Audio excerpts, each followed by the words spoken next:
Good afternoon, Nova Nation. Happy Thursday and welcome to the second episode of Villanova Sports Talk of the semester of 2025. David Szczepanski alongside Dylan Johnson and Dominic Richetti here on this cold but somehow warmer than the past couple days Thursday afternoon. We have a lot to get to today, guys, but how are you guys doing today? I'll start with Dom first. I'm great. I'm a little cold, but it feels nice in the studio, I'll tell you that much.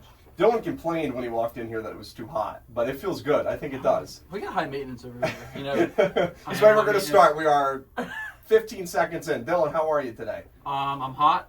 This room's really hot, but I'm doing great. And I'm happy to be here back on Villanova Sports Talk with you guys. Thank you.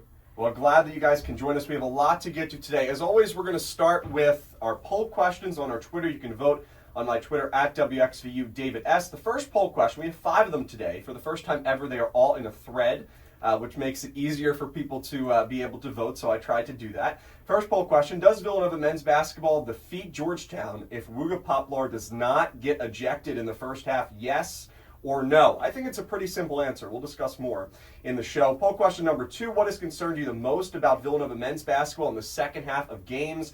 Perimeter defense, inability to score, turnovers, or coaching/timeouts is the fourth option. Third poll question, what will be the final score of Villanova versus Marquette? Is it Villanova wins by 1-10, Marquette wins by 1-5, Marquette wins by 6-12, or Marquette wins by 13+? Very even poll right now, so make sure you vote on poll question number 3. Poll question number 4, who is the best team in the Big East for men's basketball right now? Is it Marquette, UConn, St. John's, or Creighton? And poll question number 5, the final one on this Thursday, January 23rd. Will Villanova women's basketball defeat Xavier on Saturday, yes or no? In terms of the program for today's show, we'll start the first 20 minutes or so with Villanova men's basketball. We'll then take a break, transition to women's basketball, and we'll end things with the poll questions and Dylan's track updates from what happened at the University of Pennsylvania over the weekend. All right, guys, let's start with Villanova men's basketball. Obviously, a lot to get to here on this Thursday with the men's basketball team. After really playing great basketball since November 27th, they have lost 3 of their last 4, including 2 close road losses. You could say the St. John's game was somewhat close, especially right before the last 4 minutes of that second half. But obviously a close loss to Xavier, and then a 1-point loss to Georgetown where Villanova allowed a 9-0 run. They didn't score a basket in the final 4 minutes. The defense really struggled in multiple different ways. But we're going to start with the Wooga Poplar ejection for this game. Final score 64-63 in favor of Georgetown. We'll break down the game, get into the stats as well. But I want to start with the Poplar ejection because to me that was where Villanova had lost this game. And I know that Coach Neptune, talked about in the post-game press conference, we were built to, get around Poplar's ejection. But when your second best scorer, best rebounder goes out of the game on an ejection on a play like that, it really hurts your team, especially because Poplar was off to a hot start in that game. He got the scoring started with a 3-pointer early on against the Hoyas. And that's just something that Poplar simply cannot do. It's a play, it's an ejection that you simply cannot take. I don't know exactly what happened. Obviously there was some sort of a conversation, an altercation that happened between him and Sorber and a couple other Hoyas that were in there. But that's just a situation where Poplar, especially as a veteran, has played college basketball for a long time. It's just something that you can't let happen. Coach Neptune didn't talk a whole lot about, the ejection after the game, as, you kind of expected that he wouldn't say a whole lot.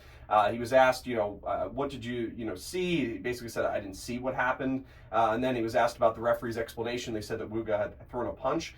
He had an open hand, it wasn't a closed fist punch, but definitely appeared to, make some sort of a movement towards Sorber for Georgetown. But I want to start with this, not to, prolong on it for too often, because, there's a lot of games left that we have to get to. But I want to start with the ejection because this was, in my opinion, where Villanova had lost this game. Yeah, I think, that was 8 minutes into the game, and it was, this is a Georgetown team that's better than years past, but this is not a good Georgetown team by any means. Villanova was in control of this game for the first, 35 minutes, and then, they fell apart at the end. So, yes, you don't want Wooga Poplar to get ejected, but, I think there was just bigger issues in that game, especially, the Villanova in the Kyle Neptune era has just never been able to close out games in an effective manner. And, it was more of the same in this Georgetown game. Now, focusing on that Wooga Poplar ejection, I didn't think, I thought definitely Wooga took some sort of swing at Sorber, but I didn't think it was, really a punch, maybe like some sort of hit, but I didn't think it was anything terrible to be a flagrant 2 and an ejection, especially 8 minutes into the game, especially when there had been nothing before. anything major, any pushing or shoving, nothing from Wuga, nothing from Sorber earlier in the game. It felt like, quick leash, get him out of here before anything worse happens, but I didn't think it was a necessary ejection. I think they said on the broadcast that it was because they said he was throwing a fist, but again, I didn't think it was anything, malicious or, you get in the heat of the game, right? The other thing, what, sort of annoyed me about this is that, where was his team? You got to be with your team. If you see an altercation like that, Longino got in there right away after the fact, but you want something there or somebody there earlier than that to sort of avoid that. It was sad to see. It was disappointing to see. That I can't really remember the last time a Villanova player got ejected from a game because of something like this. So it was upsetting, but I don't think it's the reason they lost to Georgetown. I think there was bigger issues. Yeah, I think looking back at it in hindsight, you can say that Wuga Poplar leaving the game early is probably a reason they won. But when you give up a 9-0 run at the end of the game, Villanova wins this game. It's a completely different narrative. I think Wuga Poplar's loss and early ejection doesn't really matter. No one will talk about it. I think it kind of gets covered up in the win. When you have a team that's been playing so well, you look at a team, I don't know the exact stats, but if this team played 35 minutes of basketball every game, they'd probably be a lot more wins, and that's pretty serious. You take away the last 4 minutes of games, and Villanova has a completely different record. They're a completely different team on paper. I think this last 5 minutes, I don't know what exactly it is, if they're out-coached, if they're just unable to score, but there seems to be a lot of bad shots that happen late in games. I don't know if it's the pressure. I don't know if they're nervous, but I think Wuga definitely is a big loss. I think Eric Dixon and Jordan Longino scoring 47 of Villanova's 63 points is also a big issue. When the rest of the team only has 16 points, that's usually what you see from Wuga himself. So I think this game might have been decided by 10 points, 12 points, 13 points if Wuga's in that game. But it's not like they were playing from behind once they lost him. They were in front when they lost him, and then they were in front all the way up until that last 9 minutes. So I think the loss, you can blame it on Wuga leaving early, but I really don't think that's the reason why they lost it if you look at it. In hindsight, you can, but in the midst of the game, I think it's the coaching and I think it's the playmaking that happens in those last 5 minutes that cost them. I don't think it's the only reason they lost. I think it's the biggest reason why they lost. When you look at the stats over the past couple weeks, Dixon was on a little bit of a slide there. Yes, he's picked it up over the past couple games, but he was inefficient there for 3 or 4 contests.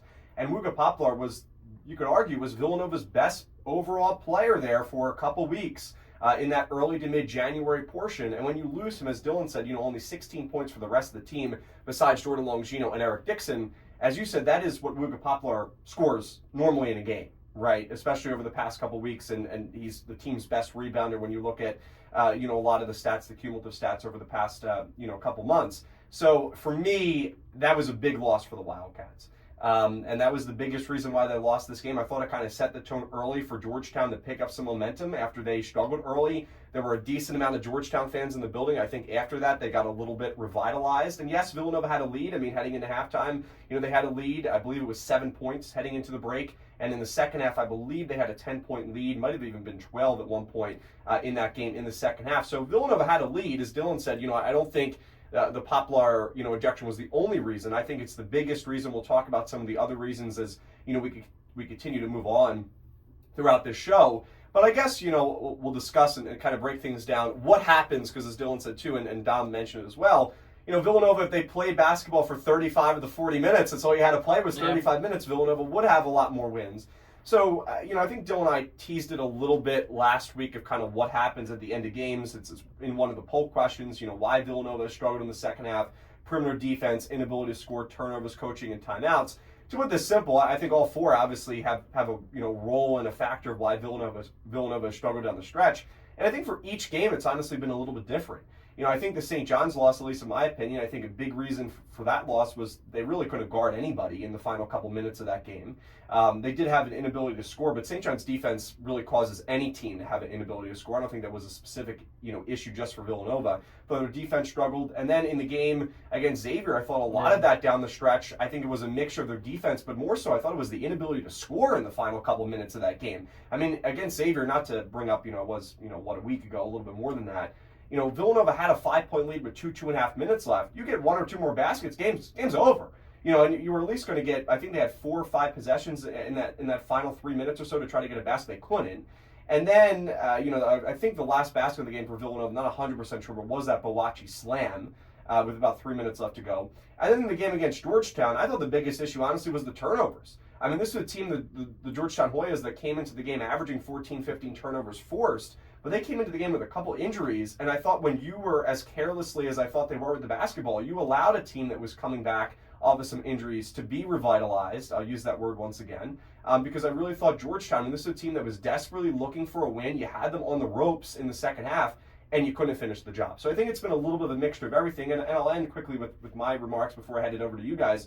With the coaching and the timeouts, I thought that Coach Neptune, he talked a little bit about it in his post-game press conference at the end of the game. I didn't think Villanova's coverage on Peavy was terrible on that shot. I thought they did some things well defensively in that final 60 seconds or so of that game. But I will say that I thought the timeouts were an issue against Xavier. I mean, I think they used their last timeout. I think they had no timeouts for the last 3 or 4 minutes in that game. That's just something that can't happen. And I think we can all agree that there has been some coaching miscues, especially over the past 3 years, especially, this season. I think Coach Neptune has made some strides. I think we've talked about it specifically with inbounding. But Villanova, I mean, in the end portion of this game, they had no response for Georgetown's full court press. And that was something that I've continued to bring up over the past couple of years. Coach Patino, last year, I mean, he locked Villanova, defensively with the full court press. Villanova in the last couple of minutes there, they didn't have an answer for that. The inbounding was bad. Even when you had Jameer Brickus, who, is one of the best, playmakers, facilitators, in my opinion, in the country. He's top 40 in assists. He was top 30 there for a little bit as well. A great ball handler. He had a hard time breaking out of the press by Georgetown. So I think it's a mixture of these 4 things. We'll obviously talk about it towards the end, but my biggest issue, where I'll kind of end things here before I head over to you guys, is their inability to score. I mean, we've talked about it. The offense has been hyped up. We've talked about it on the shows throughout the past couple months. But when this offense has played Big East teams that know how to defend, they have been nowhere, right? Without Eric Dixon once again, which has been, the theme over the past couple of years, Villanova is not scoring points. And I know their defense is not, and that's the issue too, is when your defense, especially perimeter defense, transition defense, is not strong enough, you don't have a long leash for your defense to make up for what your offense can't score in the last couple minutes. The offense has to be the catalyst to getting Villanova victories, unlike it has been in the last couple of years, and it just simply hasn't been. And it's a big reason of why they have struggled over the past couple of weeks. I mean, the defense is bad. I just don't think, Dylan and I talked about this last week, I don't think the defense can change. The defense is what it is. But we know the offense has the talent, especially, if Poplar doesn't get ejected in that game against Georgetown, to win that game. Yeah, I mean, I think, we haven't even talked about the Providence game, too, which was also disgraceful. But, I was looking back at the almost play-by-play of the Georgetown game where they didn't score for 5 minutes. Kyle Neptune uses his last 2 timeouts at the 1 minute 13 second mark and at the 1 second mark. So, when you go 2 minutes without scoring the basketball at all, I feel like that's an automatic timeout.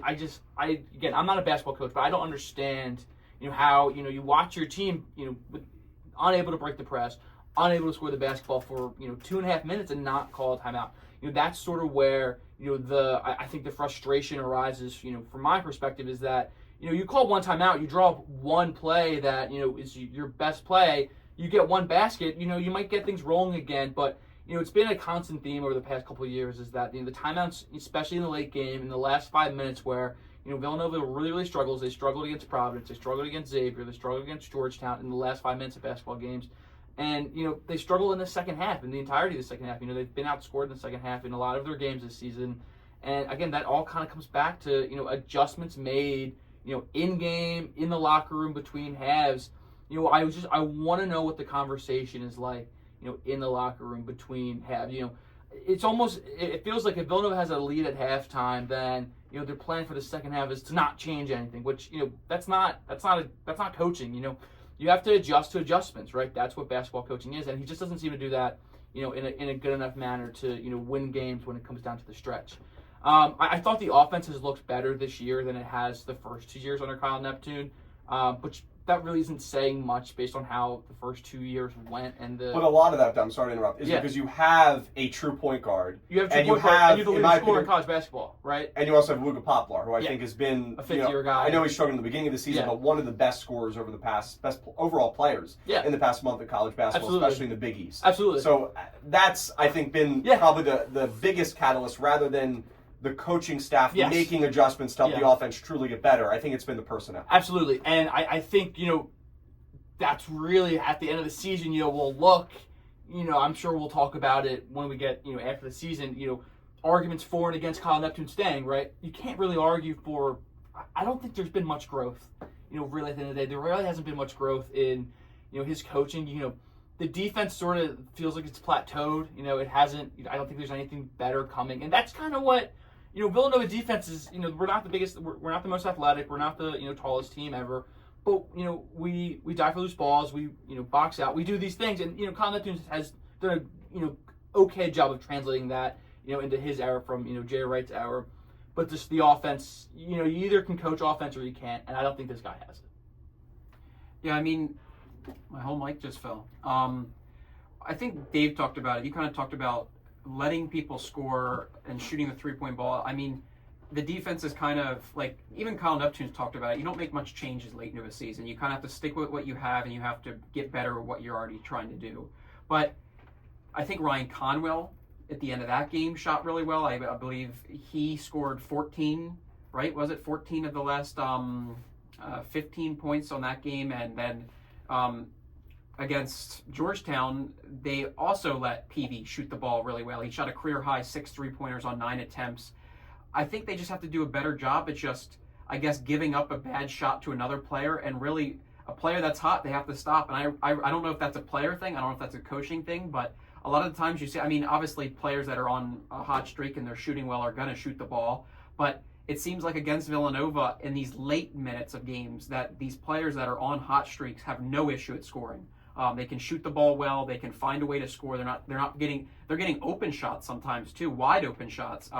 It's almost like the best player on the court is invisible to the Villanova defense at sometimes in 5, 4, 3 minutes left in the game. And I don't know if you can adapt to that. I don't think it's a big change, but watching these players that are running up the score on their own is kind of just it's difficult to watch sometimes. Like PV shot that ball really well at the end of the game, and even just putting something in his face to try to make him shoot a bad ball just wasn't happening. I think for Villanova, their defensive game plan has been more so, instead of letting multiple guys beat you, let's take away as many people as possible, make one guy late in the game beat you. The issue with that philosophy is I don't think Villanova's made adjustments to stop the leading scorer. Now, what I will say about the game where Villanova lost against Xavier with Conwell specifically, it was obvious that part of their game plan was to take away Fremantle, right? You saw him, especially in that first half. He had 7 quick points, and then after that, you saw an adjustment was made. It seemed like Villanova, at times, they would bring the double. At times, they would force him into more difficult mid-range shots rather than letting him, get into the paint so easily. Eric Dixon is a big part of that, right? But with Conwell, it seemed like, in the beginning of the game, Villanova somewhat had a check on him. Because when you really think about Xavier, and I know I'm going to a game that happened a week ago, you think about the top 3 scorers, Davion McKnight, Zach Fremantle, Ryan Conwell, right? The obvious player you want to stop is Fremantle. He's one of the best players in the Big East. I know that he hasn't been healthy over the past couple of years, but you look at his talent, I mean, it's there. You could see it, right? And McKnight, I think he had a great season last year for Xavier. He really stepped up when they needed him to without Fremantle. But he was really struggling coming into that game. So for Villanova, I think it was, we're probably not all that worried about McKnight, right? He struggled over the past couple games, trying to take care of him the best that we can defensively. Fremantle was the obvious guy that I think they wanted to focus on. The issue is that when Conwell started to get hot, Villanova had no answers. There was no adjustment period. I think as Dylan talked about, Dom, you also mentioned as well, Villanova didn't have a way to stop Ryan Conwell. They didn't have a way to stop R.J. Lewis Jr. as well. And I think, one thing is to be said about, finding, at least try to make one guy beat you rather than multiple top scorers, top players. The issue with that is, or the flaw with that philosophy is that when one guy does begin to beat you, then you have to make an adjustment and make somebody else beat you. And Villanova did not do that against St. John's. They did not do that against Xavier down the stretch. And as Dylan said, I mean, Conwell, it was pretty much everybody, especially in that Xavier game. I think he made a couple threes from the right side of the arc. 4 out of the 5 Villanova players, I think, on a couple of those threes, at least 3 out of the 5, were on the left side of the court. Conwell was on the right side by himself. And that's a collapse. It cannot happen. And I think a lot of it goes to what we talked about, too. It seems like there's some miscommunication at times with Villanova's defense. In the beginning of the season, I think that it's a little bit more allowed. Same thing on the offense with the turnovers, because you have transfers coming in like Brickus, who we talked about, his size puts him at a disadvantage. But, now you're sitting here, game 21 about to start tomorrow of the season. for there to be that much miscommunication in the late part of the game, which is supposed to be the emphasis of practices, focusing on, okay, what would you do in this situation? What would you do if this guy has the basketball? And obviously, we talked about it too last week. It's hard to replicate every close game situations 100% or even 90% correctly that they're going to happen. But that's kind of the goal of the coaching staff, is to put them, okay, well, if this guy has the ball in this situation, they're inbounding from here, what do we do, right? And for Villanova, I think that's also been a big part of their defense. But we're all kind of wrap this up, at least in my opinion. The defense has been a big issue. I just don't see it getting any better. And that's where, for Villanova, you have to execute offensively. And the loss of Luka Poplar in the game against Georgetown, that's going to be a game that when you sit back and you look at the resume, even if they go on a crazy run over the next, whatever it is, month and a half, that loss against Georgetown and those quad 3 losses where little things, if it's Luka Poplar's ejection, if it's obviously other things we talked about went wrong than just the ejection, but if it's things against Virginia, things against St. Joe's, those little things are going to, at least as of right now, it seems like it's going to cost you a March Madness run, despite having some good wins and playing competitively against some of the best teams in the country, for example, Cincinnati, UConn. Yeah, just to wrap that up, as we wrap up men's basketball, I took a look at the stats here, and I think we talked about kind of Villanova, wasting possessions. And Villanova right now currently they average 63.9 possessions per 40 minutes, which is 358th in the whole entire country. It's the worst in the Big East. It's, I think there's only 6 teams that are worse than them. It's one of the worst. It's not worst, but it's one of the slowest paced teams in the country, especially out of your major teams. So I feel like if they're going to play a slow basketball game, which is what Villanova is known for, it's not a bad thing to play slow. You just have to adapt, because teams are full court pressing now. They know that Villanova likes to take the basketball up the court slowly. They like to move the ball. They like to find and execute. I guess they have a reason behind every possession, but a lot of those possessions are wasted. So I think if Villanova kind of wants to play a faster paced game, I know Kyle Neptune talked about it at the beginning of the season. He wanted to play faster. It really hasn't happened, maybe at least to the expectations that I had, maybe other people had. But I think if Villanova could play a faster paced game, get more possessions per 40 minutes, I think it would really help them in terms of scoring, especially if you're just going to kind of settle with what the defense has right now, and you just got to worry about offense. And I think that's playing a faster paced game to kind of balance out the defense allowing so many baskets. The reason why I think Villanova has a hard time getting set up and it takes them so long is because a lot of their offense runs through Eric Dixon, and a lot of times he's doubled. You have to wait for that play call to have even slightly open for Dixon.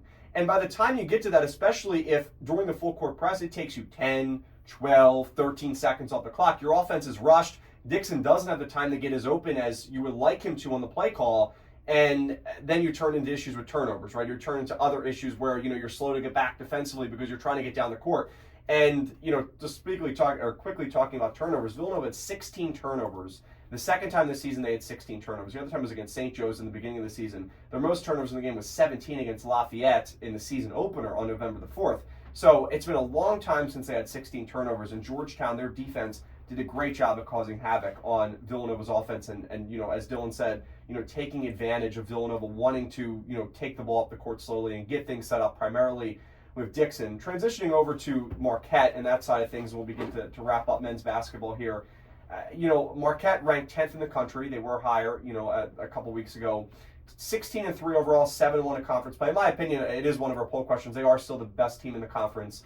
When you look at their last couple games, though, you could say that Villanova does have a shot, especially, more than what you thought of a couple weeks ago, per se, on the road. This is a team that defeated DePaul in overtime in Chicago, 85-83, almost lost that game to the Blue Demons. But Villanova, obliterated at the Finner Pavilion. And then they lost to Xavier 59-57. We talked about, in the show, a team that Villanova really should have beaten. I know you have to play a full 40 minutes. We talked about Villanova playing 35 of those 40 minutes. And then they beat Seton Hall comfortably 76-59 in their most recent contest. But I think for Villanova right now, the biggest key for the Wildcats is they have to find a way to stop their road struggles. They've really struggled this year. Only one road win against Butler. It came with a miracle at the end of that game, 22-1 run to end that game in Indianapolis. I'm very curious to see how Villanova does against Cam Jones. and to see if they could stop him. Last year they had trouble stopping Tyler Kolek a lot, and we've talked about the evolution of Cam Jones, not necessarily this year, but I know we have talked about in years past. He's averaging almost 20 points per game.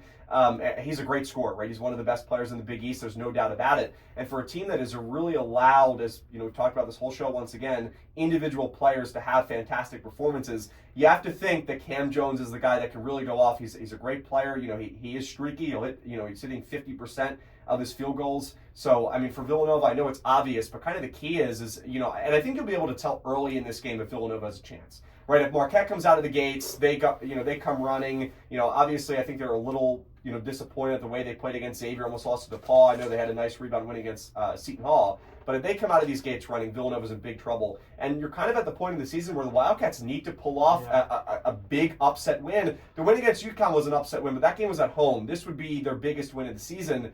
They have to find a way to pull off at least one of these. You're probably going to need a couple of them. Yeah, I mean, what stinks is this is Villanova's probably hardest stretch of games over the next really month plus, and they're arguably playing some of their worst basketball of the year. They have Marquette tonight, and then they have to play Creighton at home, back-to-back games. At least they have a good 6 days off between those. But I think if Villanova still wants a shot to make an at-large bid, to get an at-large bid, they got to win at least 20 games and at least 1 or 2 games, probably 2 games in the Big East tournament. And I don't know if they have to beat Marquette tonight, but they definitely have to beat Marquette at least once, and then beat St. John's at least one more time too. And this next month, there's not a lot of gimme games, that they really have. And the only one they really have is DePaul. I mean, they have to travel to Providence. It's on the road though. The DePaul game is on the road where they could Marquette. Lose. Yeah. But I know this is a hard stretch of games. But if they can win, it feels like we say this every year that a win tonight may rejuvenate their season, may revive their season. I think this is their hardest game of the season tonight at Marquette. Tomorrow, Dom. Or tomorrow, I'm sorry. I keep thinking today's Friday. I don't want to get our I don't have listeners class distracted. tomorrow, so Okay. today's my Friday. Congratulations, Dom. Thank you. But tomorrow against Marquette, it's probably the hardest game of the season. And, we know how good Marquette's defense is. We know how good their scoring has been this year, with Jones, with Joplin. Ben Gould's always really, really good. So this is a really good Marquette team. I don't like Shaka Smart. If he's on the court, I'm going to go ballistic again. But I don't think this is a guaranteed loss for them. I think they can win this game. We've seen them beat UConn. We see them beat a good Cincinnati team. Can they do it again? Not on their home court. It's going to be hard. Yeah, I mean, I don't know if this is a crazy thing to say. It might be a hot take. But I think Villanova... I don't think we've ever given out hot takes on this show. It might not be a hot take, and I think a lot of people might agree with it. I think on any given day, on any given game, I think Villanova can beat a Big East opponent. Yeah. This team on paper looks great. They have these spurts of just playing. They play like a team that looks like a tournament team at sometimes, and then sometimes they look like a team that couldn't even earn a bid if they wanted to. There's teams in the Big East that I've watched that I don't... If they win a game, it's by luck. But I think this team... Villanova doesn't need luck to win Big East games. I think they have the talent on paper. It's just that they're inconsistent. And the big thing is just being able to play basketball on a high level. They always talk about communication, and this team lacks communication. But when they're communicating well, I think they could beat any team in the Big East. I don't think it might be a crazy thing to say, but obviously they haven't shown that they can win consistently. But there's never a game where I could say that, if Villanova wins, it was by some miracle. I think they can win any game without a miracle. This Marquette game is going to be hard. It's the highest ranked team they've played currently. Obviously, UConn was 6 when we played them. They've fallen since. But Marquette, they average 10.6 steals per game. It's going to be hard, especially with Villanova struggling with turnovers. It's going to be a team that is going to give them a lot of difficulty. But if they can win, I think it's a nice win for them, and it's going to feel good mentally. I don't think that's a hot take at all, Dylan. I think they can beat any team on in the Big East, but to beat a team on the road like Marquette is extremely difficult. And for Villanova, everything, in my opinion, is going to have to be perfect for the Wildcats, execution-wise, offensively and defensively. And even in games where they have beaten some of the best teams, when you think about UConn, Cincinnati was highly ranked when Villanova played them at home. Some of the things didn't go their way. They just had a strong enough lead in the first half. In the second half, their mistakes allowed them to kind of make up for it somewhat, right? And also, too, in the game against UConn, you could argue that there was luck involved with Alex Caravan missing both of those free throws, a guy that doesn't miss free throws, and Villanova was able to come out with the victory. So, in my opinion, everything is going to have to go perfectly for the Wildcats tomorrow in Milwaukee, and I don't see that happening with the way they've been playing, over the past 4 games. We'll see what happens tomorrow's game, 7 p.m. You can watch that game on FS1 from the Pfizer Forum, Villanova versus Marquette. If they get a win, against Marquette, we'll be having a celebration broadcast next week.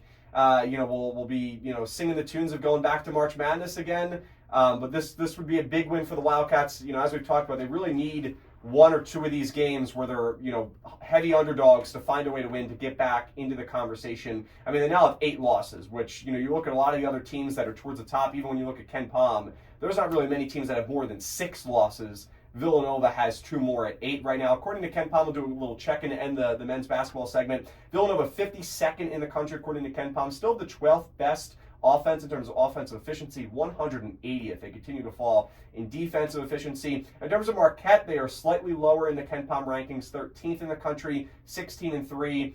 They have the 24th best offense and offense efficiency. We haven't really talked too much about it. I mean, Dylan, you mentioned the steals, 13th best of defense efficiency. So when you've seen Villanova play teams like Georgetown, who in my opinion has a slightly worse defense than Marquette when you look at a lot of the analytics, Villanova struggled. So it's, we talk about their offense, talk about Cam Jones, but their defense is just as dangerous for the Golden Eagles. So we'll see how things go tomorrow night at 7 p.m. We won't have any WXVU coverage. We'll have some social media coverage, though, as always. We'll take a break here on Villanova Sports Talk. When we come back, we'll talk about Villanova women's basketball and also briefly head to Dylan with his thoughts for the track team. We'll be right back after this. You're listening to WXVU, V89.1, The Roar.